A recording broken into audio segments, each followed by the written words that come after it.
Pria ini bisa sekejam ini pada wanita. Namun detik selanjutnya,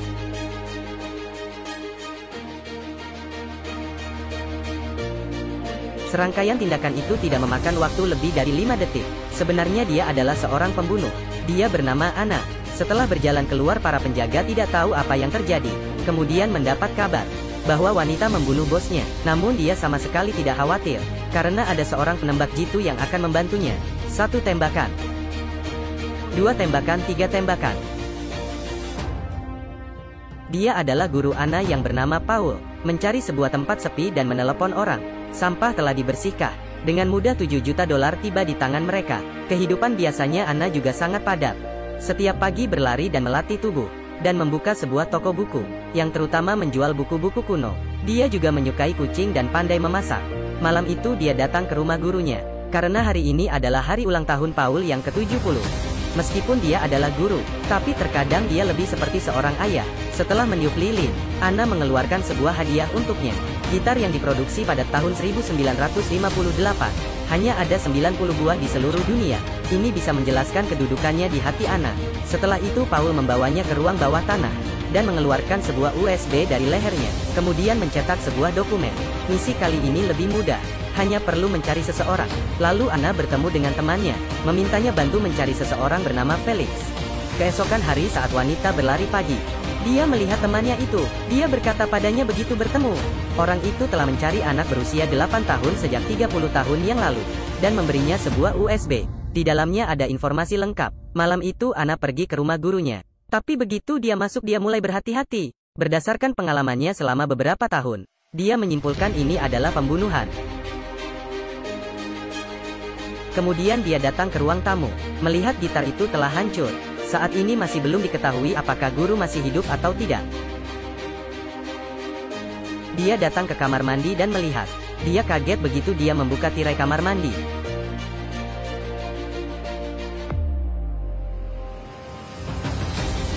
Saat ini Anna juga tidak tahu siapa yang melakukan ini. Di saat itu juga, dia menemukan sesuatu setelah asal menekan. Sebuah drone terbang dari luar, dan di atasnya terdapat kalung di leher guru. Kemudian dia menghubungi temannya agar diam di tempat. Tapi ketika Anna sampai, semuanya telah terlambat. Ini sangat mengerikan. Kemudian dia datang ke toko buku. Dia membereskan barang dan ingin melarikan diri. Tapi saat dia berjalan keluar, dia melihat ada sebuah mobil di luar.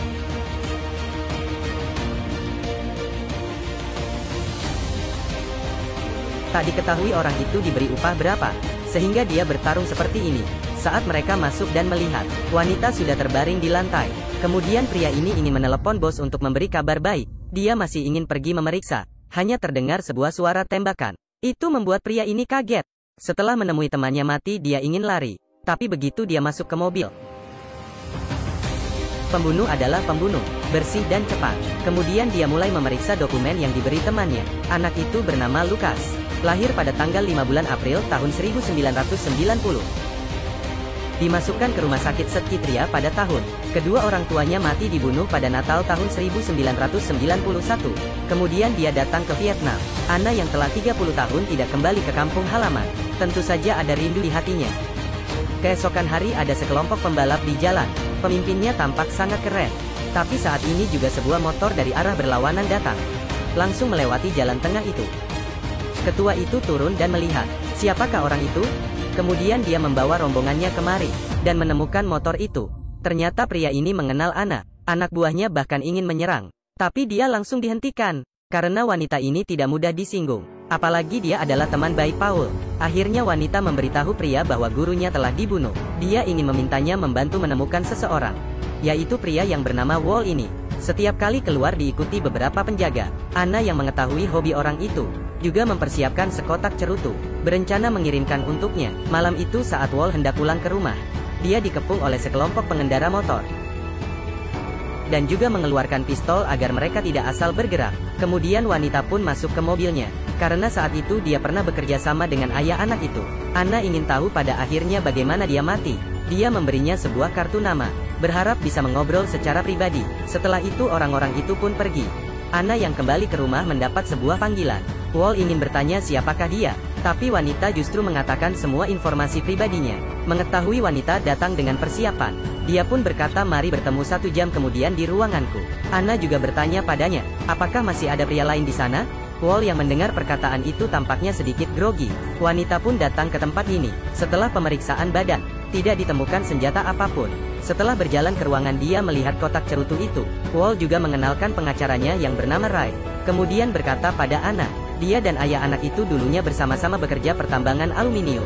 Hingga dia mengalami bencana dan mengatakan kematian dia adalah sebuah kecelakaan. Namun wanita tidak percaya. Dia berkata 3 orang temannya mati dibunuh karena menyelidiki anak itu. Namun dia sepertinya tidak mengetahui hal itu. Di saat itu juga, Ray berdiri dan berkata pada Anna, Wall bahkan tidak tahu dia memiliki seorang anak. Kemudian dia langsung menembaknya. Itu membuat wanita ketakutan hingga mundur. Penjaga yang mendengar suara tembakan juga bergegas masuk. Ray bahkan berkata mereka tidak apa-apa. Dia berjalan kemari membuka kotak cerutu dan mengambil sebatang cerutu. Duduk dan bertanya pada wanita siapa yang mempekerjakanmu? Kenapa kamu begitu tertarik pada anak laki-laki itu? Sedangkan dia malah menoleh melihat 2 penjaga itu. Dia mengambil sebuah pisau dari kotak cerutu. Dia melukainya dan mengambil pistol. Dan menembak kedua penjaga itu.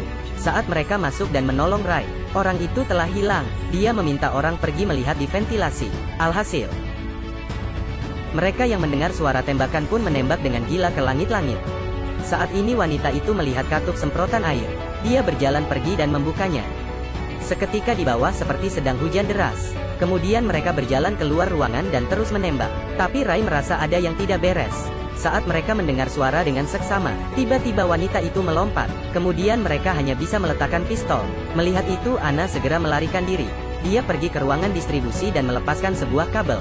Saat beberapa pria itu datang, dia melemparkan kabel ke air. Beberapa orang itu pun menari di genangan air. Setelah wanita keluar dia merasa berjalan melalui tangga terlalu lama.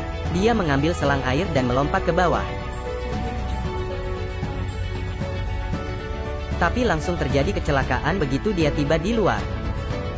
Saat dia terbangun lagi, orang itu telah menyiksanya dengan air. Tapi meskipun begitu, setelah disiksa selama beberapa hari, dia tetap tidak mengatakan tujuannya. Di saat wanita hampir tidak tahan, seorang pria masuk. Dia bernama Mike. Dia memberi Anna sup tulang. Sebenarnya dia dan pria tadi memiliki bos yang sama, dan mengatakan pembunuhan pada Paul dan toko buku bukan dilakukan olehnya. Dia bahkan merasa iba dengan kejadian ini, karena dia juga adalah seorang pembunuh top. Setelah Mike pergi datanglah beberapa pria, yang ingin membunuhnya. Melihat Anna telah digantung, saat orang itu tidak berhati-hati memberi Anna kesempatan. Alhasil dengan beberapa pukulan Anna berhasil mengalahkan orang-orang ini. Orang ini menyarankan Anna untuk kembali, karena dia berutang budi pada Paul. Alasannya di saat dia masih kecil, Paul yang menyelamatkannya, ketika penyeberangan perbatasan saat itu. Tentara Vietnam tidak menyetujui Paul demi menyelamatkannya. Dia membunuh semua orang itu. Tapi bagaimana dia tidak sedih dengan kematian gurunya? Pada akhirnya dia datang ke rumah sakit itu. Berdasarkan informasi menunjukkan, tempat terakhir adalah di sini.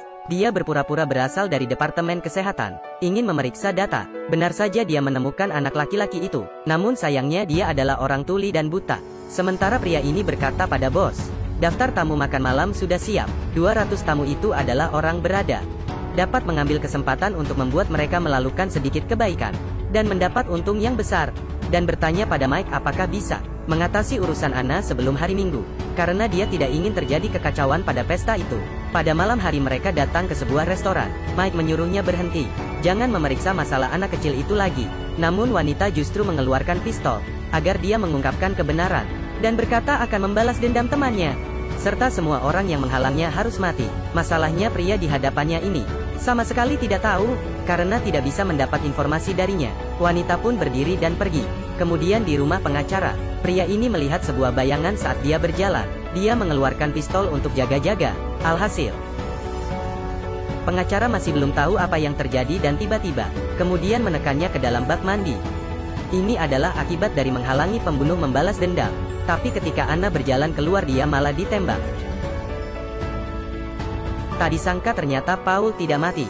Anna yang melihat guru sudah melupakan rasa sakit. Kemudian dia datang ke hotel untuk mengobati lukanya, dan berkata saat itu ketika orang itu pergi membunuhnya. Dia sengaja menyamarkan tempat kejadian untuk membohongi lawan. Dan waktu tiba di hari pesta itu, Mei setiap anggota staf memakai gelang. Mike juga berpatroli di sekitar untuk memastikan keamanan. Ada banyak pengawal yang berkeliaran di sekitar sungai. Ini benar-benar sangat sulit untuk masuk kemari. Saat semua tamu telah datang, bos pun berjalan keluar. Mike datang ke ruang pengawasan. Staf berkata semuanya normal, karena Anna telah memotong rambut pendek. Ini sulit dikenali jika tidak dilihat dengan seksama. Saat Mike melihat bayangnya sedikit mirip, tapi dia tidak berani memastikan. Tepat ketika Anna memberikan minuman terakhirnya, dia melihat wajah wanita itu. Dan kebetulan saat wanita hendak menembak, dia melompat kemari. Seketika ruangan itu menjadi kacau. Pengawal di sini mengantar bos ke ruangan istirahat. Mike terus mengejar mengikuti jejak darah di lantai. Saat menemukan Anna, dia langsung menembak. Kebetulan mengenai lengannya, dan bos justru sedang melihat layar pengawas. Dia ingin tahu siapa yang ingin membunuhnya. Tiba-tiba Mike melihat sebuah bayangan. Dia menembak beberapa kali. Tindakan ini mengagetkan bos. Ternyata orang di belakangnya yang menembak. Bos bertanya, bagaimana kamu bisa masuk? Lihat saja sendiri. Drone dengan spek tinggi. Sebenarnya mereka telah saling kenal pada 30 tahun yang lalu. Mobil yang meledak saat itu sebenarnya dilakukan oleh Paul. Tapi saat itu orang ini berkata tidak ada orang di mobil itu. Siapa sangka yang mati adalah orang tua anak laki-laki itu. Alasannya karena anak yang berusia 8 tahun itu adalah anak di luar nikah. Sementara Mike menemukan Anna. Tapi semuanya sudah terlambat, karena Paul mengeluarkan sebuah bom dan ingin mati bersamanya. Saat ini Mike masih bertanya pada wanita, jelas-jelas dia bisa membunuh bos. Kenapa kau tidak melakukannya? Sebenarnya rencana awalnya tidak seperti ini.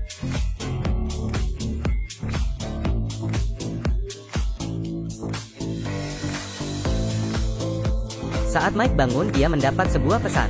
Sedangkan wanita datang ke tempat yang pernah dia tinggali 30 tahun yang lalu. Di sini ada banyak kenangan untuknya.